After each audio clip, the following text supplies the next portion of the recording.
तो जो generic Q होती है, अगर उसको हमने यूज करना है तो हमें सबसे पहले system dot collection dot generic name space अपने प्रोजेक्ट या प्रोग्राम में इंक्लूड करनी पड़ेगी। तो जो जेनरिक क्यू होती है उसको हम टाइप सेव कहते हैं। टाइप सेव का मतलब क्या है कि क्यू के अंदर जितने भी एलिमेंट्स होंगे वो आपके सेम डाटा टाइप के होने चाहिए। या तो सारे के सारे एलिमेंट आपके इंट टाइप के होंगे, या सारे के सारे एलिमेंट आपके स्ट्रिंग के होंगे, या सारे के सारे एलिमेंट आपके डबल होंगे, या सारे के सारे एलिमेंट आपके यूजर डिफाइंड डाटा टाइप हो सकते हैं। जैसे हम क्लास के ऑब्जेक्ट स्टोर करवाना चाहते हैं तो वो हम करवा सकते हैं। जो हमारी जेनरिक क्यू होती है उसको हम फिफो भी कहते हैं। फिफो का मतलब क्या होता है? First in first out. जो एलिमेंट आपका क्यू में सबसे पहले ऐड होगा वही सबसे पहले रिमूव होगा। जो क्यू के अंदर आपका एलिमेंट होता है वो at the end of Q आपका एलिमेंट ऐड होगा। अगर मैंने जेनरिक क्यू बनानी है तो सबसे पहले मेरे को जेनरिक क्यू क्लास का ऑब्जेक्ट बनाना पड़ेगा और उसके अंदर उसके एलिमेंट स्टोर करवाने पड़ेंगे। तो यहाँ पे मैं डिफाइन कर रहा हूँ क्यू। इंट टाइप के ले लेते हैं इंट, ये इसका टाइप हो गया क्यू, और न्यू से हम उसका ऑब्जेक्ट बनाते हैं। तो यहाँ पे क्यू इंट ब्रैकेट और ये एंड लाइन कर दूं। तो जो क्यू यू है वो मेरा क्या हो गया? ऑब्जेक्ट हो गया। अगर मैंने क्यू के अंदर एलिमेंट ऐड करना है तो यहाँ पे मैं एनक्यू फंक्शन यूज करूंगा। तो ये आपका element end of the Q add कर देगा। यहाँ पे मैं ले लेता हूँ 10, यहाँ पे मैं ले लेता हूँ 20, यहाँ पे मैं ले लेता हूँ 30, यहाँ पे मैं ले लेता हूँ 40। और क्यू के अंदर मैं डुप्लीकेट एलिमेंट भी ले सकता हूँ बट नल नहीं ले सकता, बिकॉज जो हमारा एलिमेंट है वो आपका क्या है? इंट टाइप का है, तो उसको हम कहते हैं वैल्यू टाइप, इसलिए हम उसमें नल वैल्यू नहीं ले सकते। अगर मैंने एग्जैक्ट नंबर ऑफ एलिमेंट अगर मैंने काउंट करने हैं क्यू के अंदर कितने एलिमेंट पड़े, उसके लिए हमारे पास फंक्शन होता है काउंट। काउंट का क्या करता है कि जितने भी आपके एग्जैक्ट एलिमेंट क्यू के अंदर पड़े होंगे वो मेरे को प्रिंट आउट करके दे देगा। यहाँ पे मेरे पास 5 एलिमेंट हैं तो मैं इनको प्रिंट करवाता हूँ console dot write line Q dot count. तो ये मेरे को कितने एलिमेंट देगा? 5। अगर मैंने ईच एलिमेंट को असेस करना है तो वो मैं फॉर ईच लूप के थ्रू असेस कर सकता हूं। For each war item in Q, ये इसका ब्लॉक हो गया। यहां पे मैं console dot write line bracket के अंदर आइटम, तो क्यू में सबसे पहले एलिमेंट मैंने ये ऐड किया था, सबसे पहले ये पॉपअप होगा। सेकंड एलिमेंट मैंने ये ऐड किया था, उसके बाद ये वाला होगा, एंड सो ऑन। नाउ अब मैं इसको कंट्रोल F5 से रन करता हूं तो काउंट उसने मेरे को 5 दे दिए और बाकी 10, 20, 30, 40 एंड 40 उसने मेरे को प्रिंट आउट करके दे दी। अगर मैंने क्यू में से वैल्यू रिटर्न करवानी है तो उसके लिए मेरे पास DQ होता है। DQ मेथड क्या करता है कि क्यू का एलिमेंट आपका रिटर्न करेगा, उसके बाद वो उसको डिलीट करेगा। अगर हमारी क्यू एम्प्टी होगी, अगर मैं उसमें से एलिमेंट डिलीट करने की कोशिश करूंगा तो वो मेरे को एक्सेप्शन देगा। तो इसके लिए मैं पहले एक कंडीशन लगा देता हूं, while q dot count greater than 0, और यहां पे मैं लिखता console dot write line bracket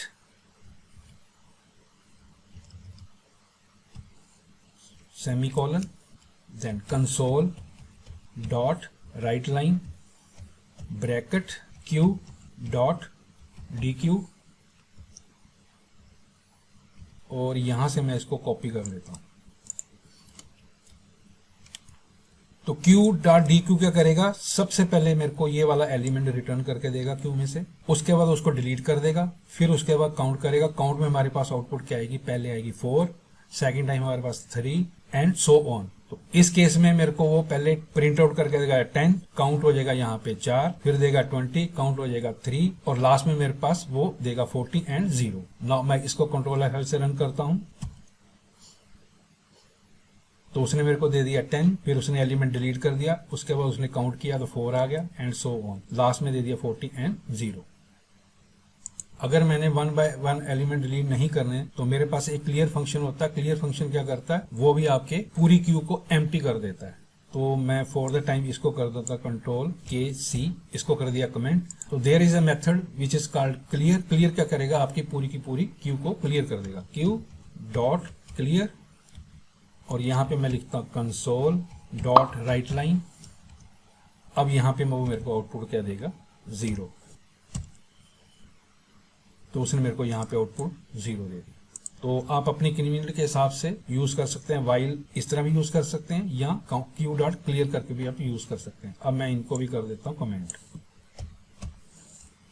now हमारे पास एक फंक्शन होता है that is called contains. Contains क्या करेगा, अगर आपकी क्यू के अंदर एलिमेंट पड़ा होगा, अगर वो मैच कर जाता है तो वो मेरे को ट्रू रिटर्न करेगा, अगर नहीं पड़ा मिस मैच कर जाता है, अगर वो क्यू के अंदर नहीं पड़ा होगा तो वो मेरे को वैल्यू का देगा फॉल्स देगा।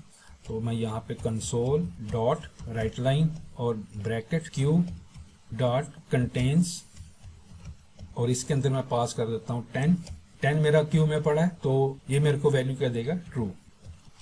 मैं और एक ले लेता हूँ, यहाँ पे मैं पास कर देता हूँ 60 मेरा क्यू में नहीं है तो ये मेरे को वैल्यू क्या देगा, यहाँ पे फॉल्स। तो मैं इसको कंट्रोल F5 से रन करता हूँ तो यहाँ पे उसने मेरे को ट्रू दे दिया, यहाँ पे मेरे को फॉल्स दे दिया। Now there is another important function which is called peek. Peek क्या करेगा, क्यू का जो सबसे टॉप में एलिमेंट पड़ा होगा, जो फर्स्ट एलिमेंट होगा वो मेरे को रिटर्न करेगा बट डिलीट नहीं करेगा। तो यहाँ पे मैं कंसोल डॉट राइट लाइन, यहाँ पे ब्रैकेट क्यू डॉट पीक, यहाँ पे मैं इसको सेमीकोलन से एंड कर देता हूँ लाइन को। अगर मैं यहाँ पे 3 एलिमेंट ले लेता हूँ पीक फंक्शन यूज करके तो वो तीनों में मेरे को आउटपुट क्या देगा, 10 देगा बट एलिमेंट डिलीट नहीं करेगा। यहाँ पे उसके पास काउंट 5 ही आएगा और उसके बाद वो सारे के सारे एलिमेंट प्रिंट कर देगा। तो सबसे पहले हमारे पास क्या आएगा आउटपुट में ट्रू, फिर आएगा फॉल्स, यहाँ पे तीनों में वो देगा आउटपुट 10, यहाँ पे भी वो मेरे को देगा 10, यहाँ पे भी मेरे को वो देगा 10। अब मैं इसको कंट्रोल F से रन करता हूँ तो उसने मेरे को 10 दे दिया, 10 दे दिया, 10 दे दिया एंड बाकी जो आउटपुट थी वो उसने मेरे को वैसे के वैसे प्रिंट आउट करके दे दी। तो ये था जी आपका जेनरिक क्यू के बारे में।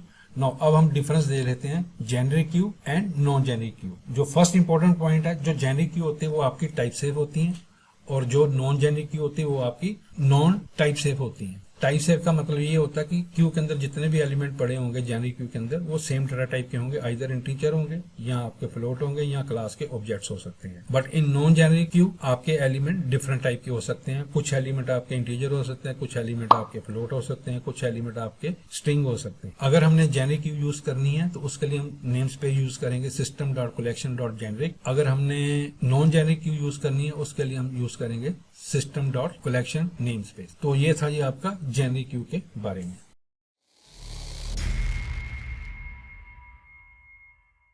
नाउ अब हम डिस्कस करते हैं generic collection in C# which is stack angular bracket T होता है आपका डाटा टाइप्स। तो स्टैक के अंदर जितने भी आपके एलिमेंट्स होंगे वो सेम डाटा टाइप के होंगे इन जेनरिक कलेक्शन। आइदर इंट होंगे या आपके फ्लोट होंगे या आपके स्ट्रिंग होंगे या आपके क्लास के ऑब्जेक्ट भी हो सकते हैं। तो स्टैक को हम कहते हैं लास्ट इन फर्स्ट आउट। जो स्टैक के अंदर हम अपना लास्ट एलिमेंट ऐड करेंगे वही आपका सबसे पहले पॉपअप होगा। अगर हमने जेनरिक स्टैक को यूज करना है तो हमें system dot collection dot generic name space project में इंक्लूड करनी पड़ेगी या अपने प्रोग्राम में इंक्लूड करनी पड़ेगी। यहाँ पे मैं स्टैक का ऑब्जेक्ट बनाता हूँ। तो स्टैक मेरी क्लास है स्टैक, यहाँ पे मैं इसका दूंगा डाटा टाइप्स, यहाँ पे मैं देता हूँ इंट और यहाँ पे मैं डिफाइन करता हूँ स्टैक न्यू स्टैक इंट। तो STK मेरा क्या बन गया, स्टैक बन गया। अब मैं स्टैक के अंदर एलिमेंट को ऐड करूंगा तो मेरे पास एक फंक्शन होता है पुश। पुश क्या करता है, स्टैक के अंदर एलिमेंट ऐड कर देता है। कहां पे, at the top of the stack. Stack dot push और यहां पे मैं वैल्यू डाल देता हूं 10।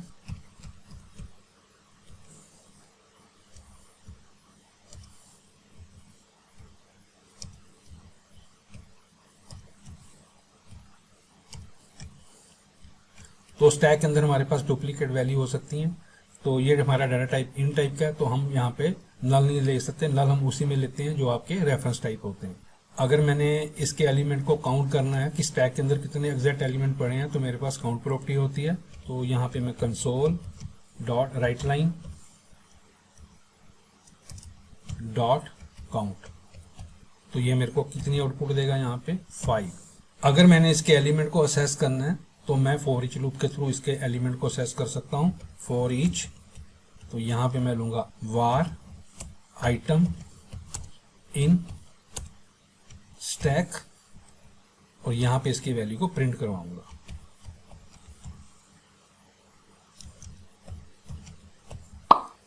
तो जो आपका लास्ट एलिमेंट स्टैक में पड़ा होगा वो सबसे पहले पॉपअप होगा। तो यहाँ पे मेरे को आउटपुट देगा 40, 40, 30, 20 एंड 10 और काउंट देगा मेरे को 5। तो उसने मेरे को 40, 40, 30, 20, 10 असेस कर दिए सारे उसके एलिमेंट और काउंट दे दिया 5। तो जेनरिक स्टैक के अंदर हमारे पास एक फंक्शन होता है पॉप। पॉप क्या करता है कि आपका टॉप ऑफ द एलिमेंट को मेरे को रिटर्न करेगा, देन उसके बाद उसको डिलीट कर देगा। अगर आपके स्टैक के अंदर कोई भी एलिमेंट नहीं पड़ा होगा, अगर हम उसको डिलीट करने की कोशिश करेंगे तो वो हमें एरर देगा। तो इसके लिए मैं यहाँ पे एक कंडीशन लगा देता हूँ वाइल, और यहाँ पे मैं कर देता हूँ stack dot count greater than 0, और यहाँ पे मैं लिखता हूँ console dot write line. Differentiate करने के लिए मैं यहाँ पे ब्रैकेट ले लेता हूँ, कंसोल डॉट राइट लाइन। तो यहाँ पे मेरे को पहले एलिमेंट पॉपअप करके देगा। यहाँ पे फर्स्ट टाइम आउटपुट क्या आएगी 40 आएगी, और उसका काउंट क्या हो जाएगा यहाँ पे 4 होगा। अगर मैंने उसके अंदर एलिमेंट चेक करने कितने एलिमेंट पड़े हैं, तो फर्स्ट टाइम यहाँ पे जब वो पॉपअप करेगा तो मेरे पास 40 आउटपुट आएगी, और उसके बाद उसको डिलीट कर देगा। काउंट मेरे पास क्या हो जाएंगे 4। सेकंड टाइम फिर मेरे पास आउटपुट 40 आएगी और काउंट हो जाएगा आपका 3, और लूप से बाहर आएगा। तो उस टाइम पे जब लास्ट वाला एलिमेंट मेरे को देगा तो काउंट मेरे को 0 देगा। तो नाउ मैं इसको कंट्रोल F5 से रन करता हूँ। तो यहाँ पे 44 दे दिया, 43 दे दिया, 32 दे दिया, 21 दे दिया, 100 दे दिया। यहाँ पे मैंने राइट लाइन लिखना था, राइट लिख दिया। तो मैं इसको राइट लाइन कर देता हूँ ताकि नेक्स्ट लाइन में वो शो करे। अगर मैंने स्टैक के अंदर सारे के सारे एलिमेंट वन गो में डिलीट करने हैं तो मेरे पास फंक्शन होता है क्लियर। क्लियर का करेगा आपकी जो स्टैक के अंदर जितने भी एलिमेंट्स पड़े होंगे उनकी सबकी वैल्यू को डिलीट कर देगा। तो मैं इसको कर देता हूँ कमेंट स्टैक डॉट क्लियर, ये सारी की सारी स्टैक क्लियर कर देगा। अगर मैंने इसके एलिमेंट को काउंट करना है तो यहाँ पे मैं इसको कॉपी कर लेता हूँ और यहाँ पे पेस्ट कर देता हूँ, और यहाँ पे वो मेरे को आउटपुट क्या देगा 0 देगा। तो उसने मेरे को यहाँ पे स्टैक के सारे एलिमेंट क्लियर कर दिए और काउंट दे दिया 0। अब मैं इनको भी कमेंट कर देता हूँ। स्टैक के अंदर आपके पास एक प्रॉपर्टी होती है दैट इज कॉल्ड कंटेन्स। वो चेक करेगा स्टैक के अंदर आपका एलिमेंट पड़ा है कि नहीं पड़ा। अगर पड़ा है तो वो मेरे को ट्रू दे देगा, अगर नहीं पड़ा तो वो मेरे को फॉल्स दे देगा। तो यहाँ पे मैं लिखता हूँ console dot write line stack dot contains, और यहाँ पे मैं पास कर देता हूँ 10 मेरा पास स्टैक में पड़ा है तो वो मेरे को वैल्यू क्या देगा ट्रू। और अगर मैं यहाँ पे पास कर दूं 100 तो 100 मेरे पास स्टैक में नहीं पड़ा तो ये मेरे को दे देगा वैल्यू फॉल्स। स्टैक के अंदर हमारे पास एक फंक्शन होता है जिसको हम कहते हैं पीक। पीक क्या करेगा, स्टैक में से आपका टॉप मोस्ट जो एलिमेंट होगा वो मेरे को रिटर्न करेगा बट उसको डिलीट नहीं करेगा। तो यहाँ पे मैं लिखता हूँ console dot write line stack dot peak. अगर मैं पीक को 3 टाइम लिख दूं तो यहाँ पे मेरे पास आउटपुट देगा 40, यहाँ पे मेरे को आउटपुट देगा 40, यहाँ पे भी मेरे पास आउटपुट देगा 40, लेकिन वो एलिमेंट को डिलीट नहीं करेगा इसलिए मेरे को 40 दे रहा है। तो यहाँ पे आउटपुट मेरे पास क्या आएगी ट्रू, फॉल्स, 40 काउंट आपके पास 5 आएंगे। उसके बाद वो सारे एलिमेंट यहाँ पे प्रिंट कर देगा। तो उसने मेरे को पहले में दे दिया ट्रू, दूसरे में दे दिया फॉल्स, 3 आउटपुट जो आई आपकी 40, काउंट दे दिया 5, और उसके बाद उसने सारे एलिमेंट जो स्टैक में पड़े थे वो मेरे को प्रिंट करके दे दिए। Now the difference between generic stack and non generic stack. जो जेनरिक स्टैक होता है उसके अंदर सारे के सारे एलिमेंट आपके किस टाइप के होंगे, वो आपके होंगे सेम डाटा टाइप के, और जो नॉन जेनरिक स्टैक होगा उसके अंदर आपके एलिमेंट डिफरेंट डाटा टाइप के भी हो सकते हैं। तो जो जेनरिक स्टैक होता है उसके अंदर हमें बॉक्सिंग अनबॉक्सिंग नहीं करनी पड़ती, पर जो आपका नॉन जेनरिक स्टैक होता है उसके अंदर हमें बॉक्सिंग एंड अनबॉक्सिंग करनी पड़ती है। यानी कि जो हमने एलिमेंट को एसेस करना है तो हमें उनको कन्वर्ट करना पड़ेगा उसको यूज करने के लिए। जो जेनरिक स्टैक होता है उसको हम अगर प्रोजेक्ट में यूज करना है या प्रोग्राम में यूज करना है तो system dot collection dot generic name space में इंक्लूड करनी पड़ेगी। नॉन जेनरिक क्लास उसके लिए हमें system dot collection name space include करनी पड़ेगी। तो ये था जी आपका स्टैक के बारे में।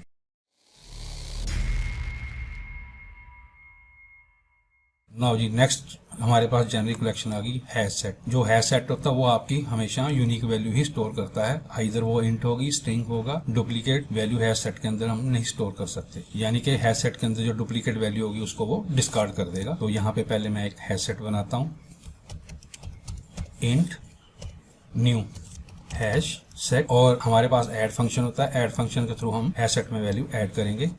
डॉट ऐड यहाँ पे मैं डाल देता हूँ 10, यहाँ पे मैं डाल देता हूँ 20, यहाँ पे डाल देता हूँ 30, यहाँ पे डाल देता हूँ 40। तो हैश सेट के अंदर डुप्लीकेट वैल्यू नहीं आएगी, वो हमेशा यूनिक वैल्यू स्टोर करेगा। तो आपके पास हैश सेट के अंदर क्या क्या वैल्यू आएंगी, यहाँ पे 10, 20, 30 एंड 40। तो हैश सेट में मेरे पास एक प्रॉपर्टी होती है काउंट, काउंट से वो एग्जैक्ट नंबर ऑफ एलिमेंट मेरे को काउंट करके बता देगा। तो कंसोल डॉट राइट लाइन और यहाँ पे मैं हैश सेट डॉट काउंट, तो मेरे को कितने एलिमेंट देगा वो, यहाँ पे 4 एलिमेंट देगा। अगर मैंने इंडिविजुअल एलिमेंट को असेस करना है तो मैं फॉर ईच लूप से असेस कर सकता हूँ। फॉर ईच, यहाँ पे आप इंट से भी यूज कर सकते हैं और बार से भी यूज कर सकते हैं। तो मैं इंट आई इन हैश सेट करली ब्रेसेस और यहाँ पे कंसोल डॉट राइट लाइन और यहाँ पे मैं पास कर देता हूँ आई, तो मेरे को सारी की सारी वैल्यू वो प्रिंट करके दे दे। तो काउंट उसने मेरे को 4 दे दिए और डुप्लीकेट वैल्यू उसने इग्नोर कर दी। तो यूनिक वैल्यू क्या दे दी, 10, 20, 30 एंड 40। तो there is a contain property. Contain property क्या चेक करेगी, हैश टेबल में अगर वैल्यू एग्जिस्ट करती होगी तो वो हमें प्रिंट करके दे देगा ट्रू, अदरवाइज फॉल्स। कंटेन्स और यहाँ पे मैं पास कर देता हूँ 40, तो ये मेरे को वैल्यू उसने दे दी ट्रू। अगर मैंने किसी इंडिविजुअल एलिमेंट को डिलीट करना है तो मैं उसको डिलीट कर सकता हूँ। अगर वो प्रेजेंट होगा तो उसको वो डिलीट कर देगा। डॉट रिमूव, तो यहाँ पे मैं वैल्यू पास कर देता हूँ 40, तो वो मेरे को एलिमेंट को रिमूव कर देगा। तो इसको मैं यहाँ पे दोबारा प्रिंट करवा देता हूँ। तो उसने मेरे को यहाँ पे ट्रू दे दिया बिकॉज 40 एलिमेंट हमारे पास हैश सेट के अंदर पड़ा था और यहाँ पे उसने 40 को डिलीट करके दोबारा प्रिंट करवा दिया। तो वहाँ पे मेरे पास वैल्यू होगी 10, 20 एंड 30। ये था जी आपका हैश टेबल के बारे में।